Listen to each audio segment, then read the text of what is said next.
شروع کرتا ہوں پروردگار کے نام کو جلال دیتے ہوئے جو سب کو فیض فائدہ پہنچانے والا اور مسلسل رحم کرنے والا ہے، جس کا کہنا ہے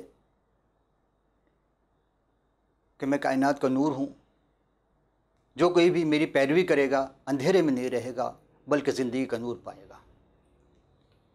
عزیزان محترم، حقیقی عرفان کے پروگرام میں بعنوان آمد ثانی یسوع المسیح میں خوش آمدید کہتے ہیں اور خداوند کو کہ حضور آپ سب کو سلام پیش کرتے ہیں۔ عزیزان محترم، یہ ہماری دوسری نشست ہو رہی ہے نئے آنے والے دوستوں کے لیے، سامعین کے لیے، ناظرین کے لیے کہ جو پچھلے پروگرام ہمارے ساتھ شریک نہیں تھے۔ ایک چھوٹی سی گفتگو کرتے ہوئے پھر ہم اپنے پروگرام کو آگے بڑھائیں گے۔ پروگرام جیسا آپ کو پہلے بتایا اور ابھی بھی کہ آمد ثانی ہے اس ہستی کے لیے جو نجات دہندہ ہے، جس کی سب کو تلاش ہے، اور اس سلسلے میں ہم آپ کی خدمت میں پہلے قرآن کی ایک آیت، اس کے بعد ایک حدیث جو مشکات شریف کی تھی، اور پھر قرآن کے کچھ آیتیں، اور اس کے بالکل برابر یعنی کہ جو آیت قرآن کے لفظ تھے وہی لفظ انجیل سے ہم نے منتخب کیے تھے۔ سوال یہ پیدا ہوتا ہے کہ آخر ہم نے یہ موضوع کیوں منتخب کیا، یا اس موضوع پہ گفتگو کرنے کی ضرورت کیوں پیش آئی؟ جب یہ کہا جاتا ہے کہ ہر شخص تلاش ہے، ہر شخص پریشان ہے اور وہ نجات چاہتا ہے، کوئی بیماری سے نجات چاہتا ہے، کوئی غربتی سے نجات چاہتا ہے، کوئی پریشانی سے نجات چاہتا ہے، غرض کہ جس کو جس چیز کی حاجت ہے وہ چاہتا ہے۔ ظاہر ہے چاہنا چاہیے سب کو۔ اب یہ چاہت ایسی ہونی چاہیے کہ وہ چاہت حقیقی چاہت سے اگر مل جائے، اس کے عرفان کے ساتھ بن جائے، تو پھر کامیابی کامیابی ہے۔ ہم اس پروگرام میں یسوع المسیح کو آمد ثانی سب کہتے ہیں، مسیحیت میں بھی بے چین ہیں اور اسلام میں بھی سب بے چین ہیں کہ آخر وہ زمانہ کب آئے گا کہ ہم مسیح کا دیدار کریں۔ تو اس سلسلے میں پھر ہم اپنے آغاز قرآن کی اس آیت سے کرتے ہیں۔ یا ایھا الناس اتقوا ربکم ان زلزلۃ الساعۃ شیء عظیم۔ 17واں پارہ سورہ حج، 22واں سورہ ہے قرآن مجید کا، اور قرآن شریف کی اس پہلی آیت میں، سورہ حج کی اس پہلی آیت میں ترجمہ اس کا یہ ہے، اے انسانوں اپنے پالنے والے مالک کی ناراضگی سے بچو۔ یا ایھا الناس اتقوا ربکم، اے انسانوں اپنے پالنے والے مالک کی ناراضگی سے بچو، کیونکہ انا زلزلۃ الساعۃ، یہ حقیقت ہے کہ قیامت کا زلزلہ بہت بڑی دل دہلانے والی، شیء عظیم، بہت بڑی عظیم ہے، بہت بڑی چیز ہے۔ اس میں ہم جب غور کریں گے کہ آخر اس کے لیے انجیل میں کیا کہا فرمایا گیا ہے، ارشاد ہو رہا ہے، یہ مکاشفہ ہے، اور مکاشفہ کی 7ویں آیت کی 7ویں باب کی 7ویں رکوع کی 2 سے 14 آیت ہے، لیکن ابھی ہم اس آیت کے مترادف جو ہے ایک آیت پیش کر رہے ہیں۔ اور جب اس نے 6ٹھی مہر کھولی تو میں نے دیکھا کہ بڑا بھونچال آیا، سورج کمل کے مانند کالا اور چاند خون سا ہو گیا، اور آسمان اس طرح سرک گیا جس طرح مکتوب لپیٹنے کے سرک جاتا ہے۔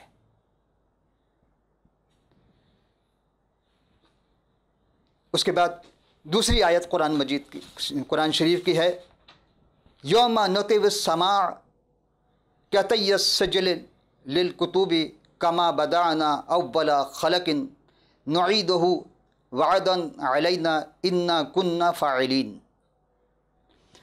ہم نے جو مکاشفہ کی آیت پیش کی بالکل ویسے ہی اس قرآن کی آیت ہے، ملتے جلتے الفاظ، یوم نطوی السماء، وہ دن جب آسمان یوں لپیٹ کر رکھ دیں گے، ہم نے بائبل میں کیا پڑھا؟ مکاشفہ کے 7ویں باب کی دوسری آیت میں، اور جب اس نے چھٹی مہر کھولی تو میں نے دیکھا کہ بڑا بھونچال آیا اور سورج کمل کے مانند کالا ہو گیا اور چاند خون سا ہو گیا اور آسمان اس طرح سرک گیا جیسے مکتوب لپیٹ کر سرک جاتا ہے۔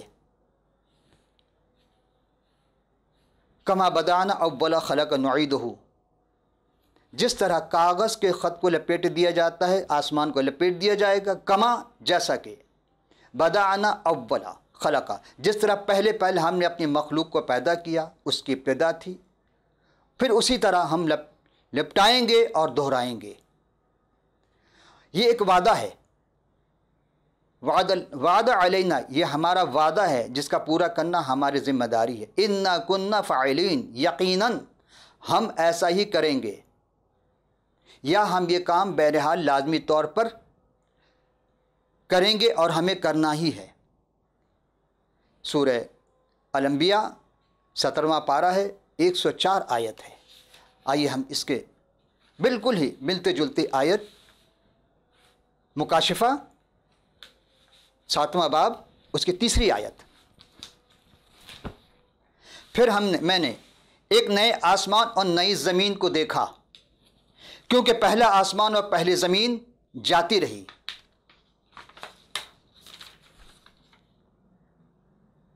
اور قرآن نے پھر اسی دوسری آیت جگہ ارشاد کیا عجب انداز میں، یوم تبدل الارض غیر الارض والسماوات وبرزوا للہ واحد القہار، جس دن یہ زمین دوسرے زمین سے بدل دی جائے گی اور سب آسمان بھی دوسرے آسمان سے بدل دیے جائیں گے، یا زمین و آسمان بدل کر کچھ سے کچھ ہو جائے گا اور سب اس واحد القہار کے حضور نکل کر کھڑے ہوں گے جو اکیلا اور سب پر غالب ہے۔ آئیے اب ہم صحیح مسلم کے ایک روایت کو پھر ہم یہاں دیکھتے ہیں، اور پھر ہم اس آیت کو انجیل کے آیت سے غور کرتے ہیں کہ صحیح مسلم کتاب البروسیلۃ العرب، ابو ہریرہ صحابی رسول روایت کی حدیث ہے، مروی ہے، وہ فرماتے ہیں کہ رسول اللہ نے اللہ تعالیٰ قیامت کے روز کہے گا، اے آدم کے بیٹے، میں بیمار تھا مگر تو نے میری عیادت نہ کی، اے رب میں کیسے تیری عبادت کرتا، کیونکہ مالک ہے خدا فرمائے گا میرے ایک بندے نے تجھے سے پانی مانگا مگر تو نے اس کو نہیں پلایا، اگر تو اس کو پانی پلا دیتا تو اس کا اجر مجھ سے پاتا۔ اسی کو میں ذرا ڈیٹیل سے آپ کے تفصیل سے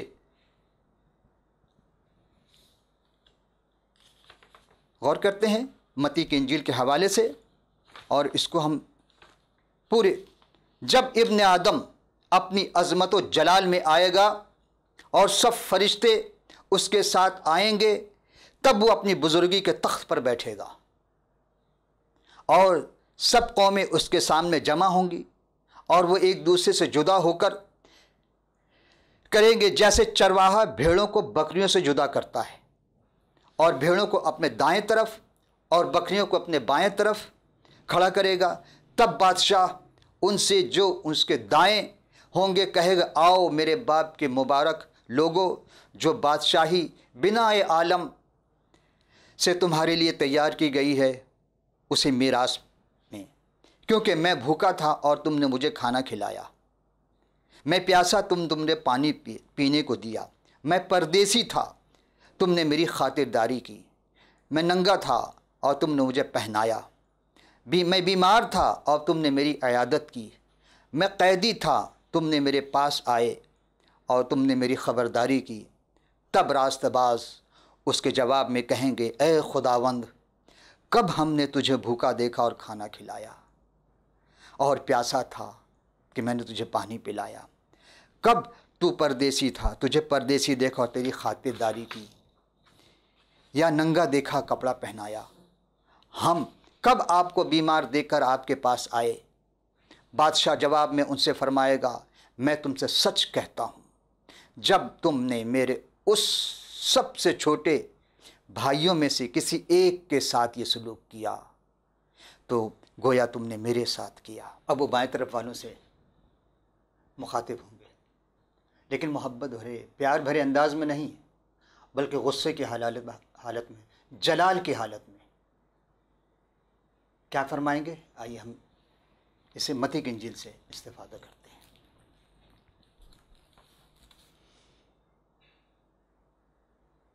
اے ملعونو، میرے سامنے سے اس دائمی آگ میں چلے جاؤ جو شیطان اور اس کے فرشتوں کے لیے تیار کی گئی ہے، کیونکہ میں بھوکا تھا اور تم نے مجھے کھانے نہ کھلائے، میں پیاسا تھا تم نے مجھے پینے کو نہ دیا، میں پردیسی تھا تم نے میری خاطر نہ کی، ننگا تھا تم نے مجھے نہ پہنایا، بیمار اور قید میں تھا تم نے میری خبر نہ لی۔ تب وہ بھی جواب میں کہیں گے، اے خداوند، کب ہم نے تجھے بھوکا پیاسا، پردیسی یا ننگا یا بیمار یا قیدی دیکھا اور تیری خدمت نہ کی؟ تب وہ ان کے جواب میں کہیں گا، میں تم سے سچ کہتا ہوں، چونکہ تم نے ان چھوٹوں میں سے کسی ایک کے ساتھ بھی نہ کیا تو میرے ساتھ بھی نہ کیا، اور یہ ہمیشہ کے عذاب میں جائیں گے، مگر راست باز ہمیشہ کی زندگی میں رہیں گے۔ عزیزان محترم، آپ کے سامنے اسلام اور مسیحیت دونوں کتابوں سے ہم نے پیش کی، جس کا انتظار ہے، سب بے چین ہیں، بے تاب ہیں کہ ہم کس طریقے سے اس کے حضور حاضر ہوں، وہ کب آئے ہمارے پاس، اور ہم اس کے لیے ابھی سے اگر اپنے آپ کو تیار نہ کر پائے تو پھر قرآن نے آواز دی، فَمَن يَعْمَلْ مِثْقَالَ ذَرَّةٍ خَيْرًا يَرَهُ وَمَن يَعْمَلْ مِثْقَالَ ذَرَّةٍ شَرًّا يَرَهُ۔ ہر ایک کو، مسلمان ہو، عیسائی ہو، سکھ ہو، ہندو ہو، بدھسٹ ہو، کوئی بھی ہو، کسی مذہب کا ہو، سب کے اس کے حضور حاضر ہونا ہے، اور ہر ایک کو اپنے حساب کتاب دینا ہے، اچھے اعمال کا بھی، برے اعمال کا بھی۔ فَمَن يَعْمَلْ مثقال ثقل سے نکلا، ذرہ برابر بھی۔ اب ذرہ برابر کو نیکی کو کس چیز سے پیمائش کی جائے گی؟ لیکن وہ جانتا ہے کہ جس طرح انسان سوچتا ہے، اس سوچ کی بھی پیمائش اس کے پاس ہے۔ وہ بغض، حسد، کینہ، وہ تمام برائی جو اپنے دلوں میں رکھتا ہے، اس کو بھی اسے پتہ ہے، اور کوئی کسی کے ساتھ نیک خوش اسلوبی کے ساتھ، محبت کے ساتھ، پیار بھرے انداز میں گفتگو کرتا ہے، کسی کے دل میں اس کی خدمت کا جذبہ رکھتا ہے، تو اس کو بھی وہ جانتا ہے۔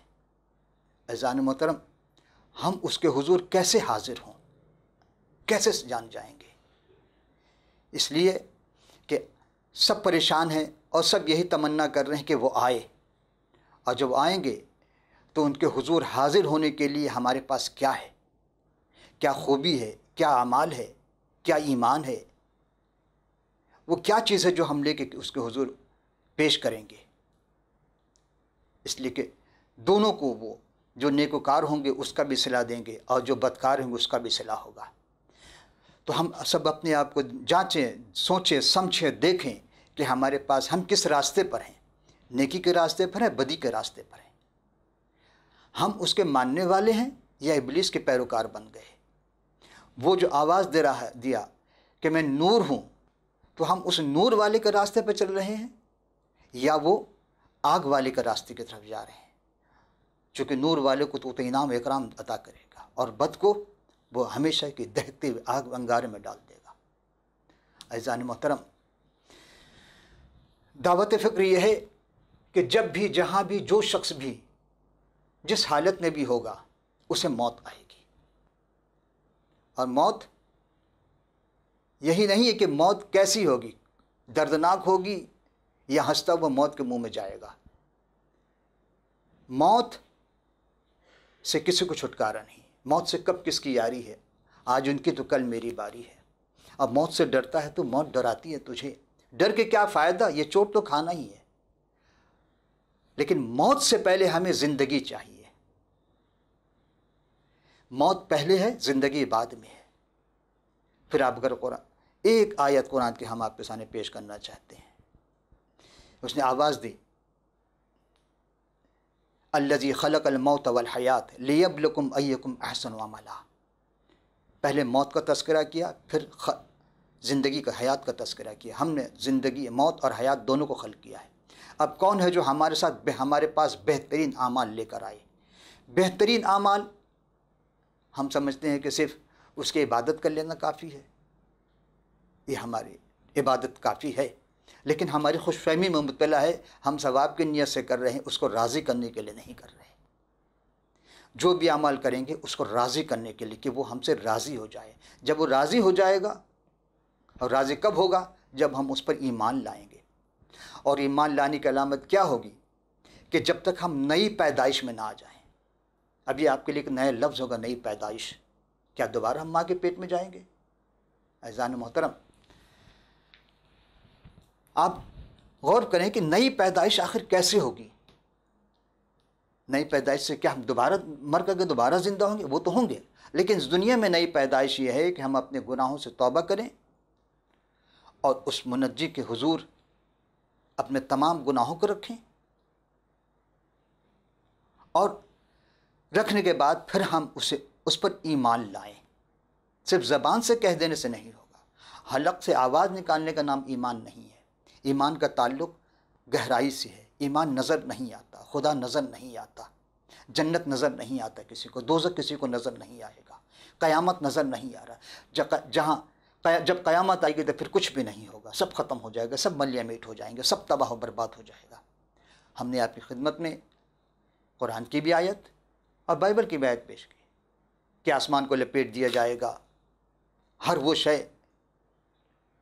پلٹا دی جائے گی، سورج کی روشنی ماند پڑ جائے گی، چاند کی روشنی ختم ہو جائے گی، ستارے بکھر جائیں گے، سمندر لپیٹ دیے جائیں گے۔ تو یہ کیسے ہو سکتا ہے؟ انہونی بات، لیکن انہونی نہیں، جیسا پہلے اس نے کیا تھا وہ ویسا دوبارہ بھی کر سکتا ہے، اس لیے کہ وہ قدرت اور جلال کا بادشاہ ہے، اس لیے کہ ہر حکمت اس کے ہاتھ میں ہے، اس لیے کہ وہی ہر چیز کو خلق کرتا ہے اور وہی ہر چیز کو تباہ بھی کر سکتا ہے۔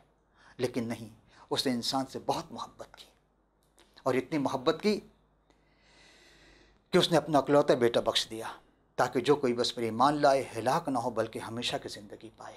یوحنا کی انجیل میں عجب یہ آیت ہے۔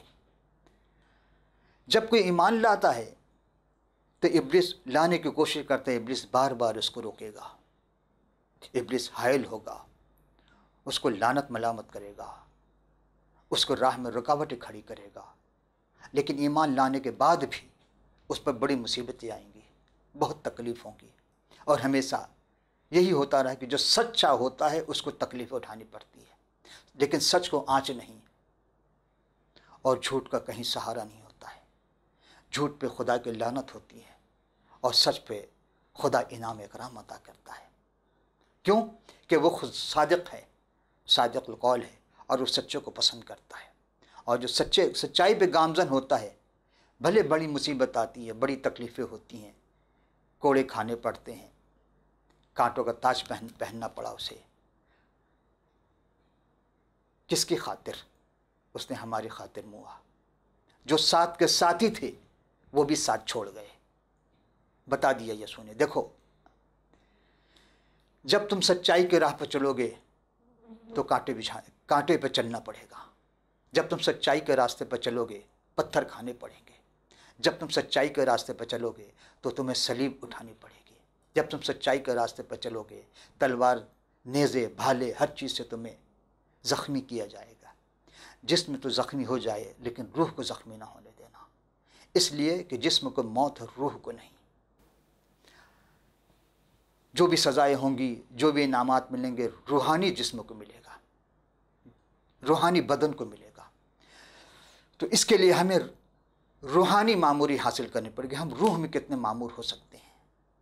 عزیزان محترم، روح میں معمور ہونے کے لیے ہمیں روحانی جسم بنانا پڑے گا ہمیں، اور روحانی جسم بنانے کے لیے ہمیں ہمیشہ کے لیے ذہنی طور پر، جسمانی طور پر ہر طریقے سے تیار رہنا ہوگا۔ کب ابلیس کے حملے ہم پر کس سمت سے آ جائے، برداشت کرنے ہوں گے۔ اس لیے کہ جنت میں جانے کی تمنا بہت آسان، لیکن راستے بڑے پرخطر ہیں، پرخار ہیں، اور دوزخ میں جانے کے لیے کوئی تگ و دو کرنے کی ضرورت نہیں پڑتی۔ ایک گناہ بھی انسان کو کہیں سے کہیں پہنچا دے گا۔ عزیزان محترم،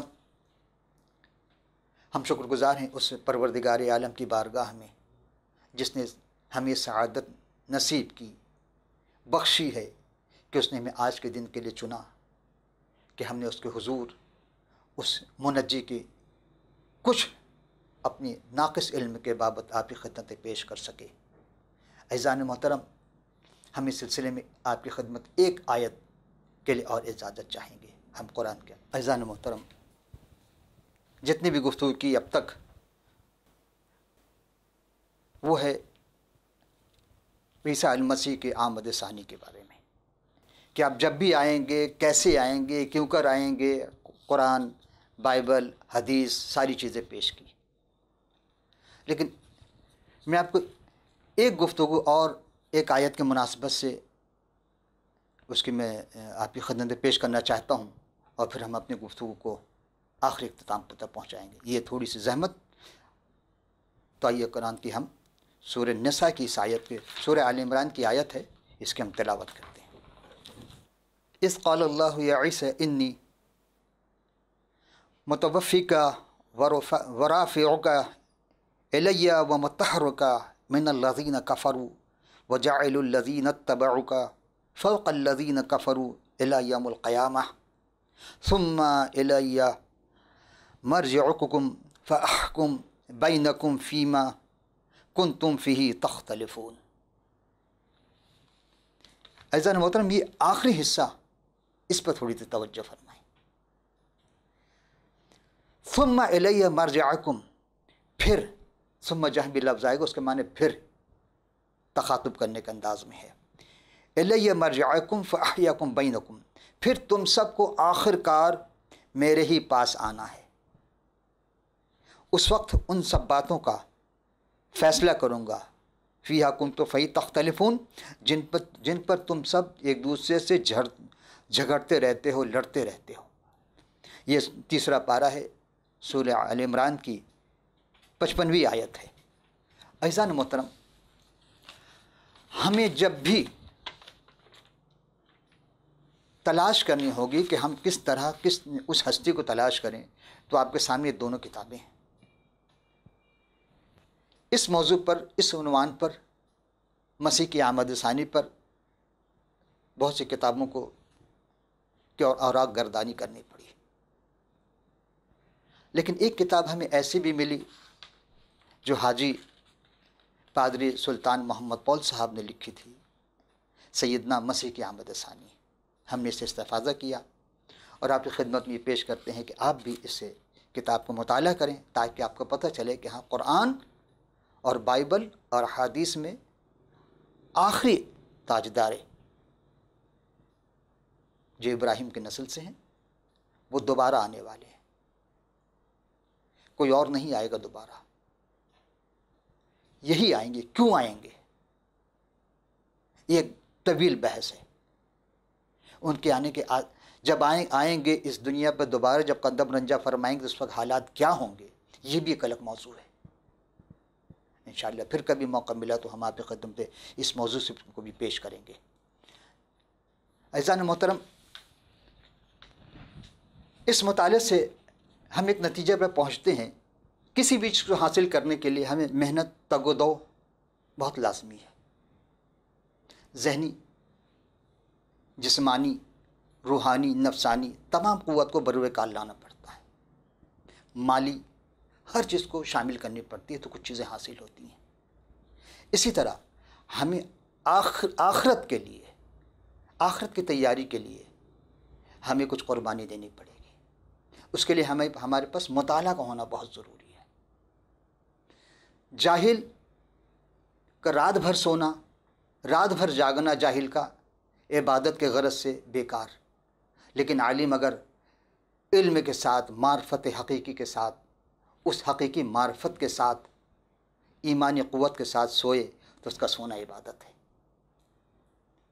عزیزان محترم، انشاءاللہ اب دامن وقت میں گنجائش نہ رہی تو انشاءاللہ آئندہ پروگرام میں کسی اور عنوان کے ساتھ، کسی اور موضوع کے ساتھ حاضر خدمت ہوں گے۔ اس وقت تک کے لیے اجازت، خدا حافظ۔